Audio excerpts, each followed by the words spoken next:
অপসারিত পচনন্দা। কলকাতার পুলিশ কমিশনারের পদ থেকে তাকে সরানোর কারণ নিয়ে প্রশাসনের শীর্ষ স্তরে ভিন্ন মত। মুখ্যমন্ত্রীর মতে দোষীদের গ্রেফতারে দেরি হওয়াতেই বদলি, যদিও তারই মুখ্য সচিবের দাবি এটা নাকি রুটিন বদলি।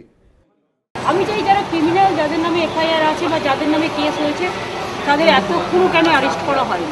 আমি চাই পৃথিবীর যে কোনো প্রান্তেই থাকুক না কেন, যারা দোষী তারা শাস্তি পায়। এটা অ্যাকশন নিতে দেরি হয়েছে বলে আমাকে এই অ্যাকশনটা করতে হবে। There's nothing called normal or an abnormal transfer in government service. Transfers happen because the government thinks so, it's necessary, and there's nothing unusual. I don't see anything unusual in this. আর অন্যদিকে মুখ্যমন্ত্রীর সিদ্ধান্তকে সরাসরি ভুল আখ্যা দিয়েছেন রাজ্যপাল।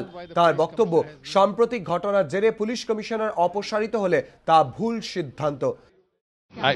I don't know the reasons why the police commissioner has been removed, but if it has something to do what has happened the last few days, I think it's something that will have to be looked at very carefully. There may be several reasons why a police commissioner is removed, but if it's been removed for what happened the last few days, quite clearly there is something wrong and we need to look at it.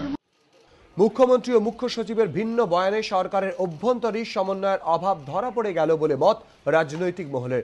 তাদের মতে মুখ্য সচিব তো রাজ্য সরকারেরই সবচেয়ে বড় আমলা, তাহলে মুখ্যমন্ত্রীর সঙ্গে তাঁরই আমলার বয়ানের পার্থক্য হয় কি করে?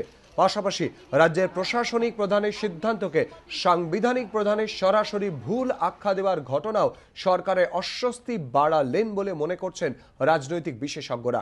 এবিপি আনন্দ, কলকাতা।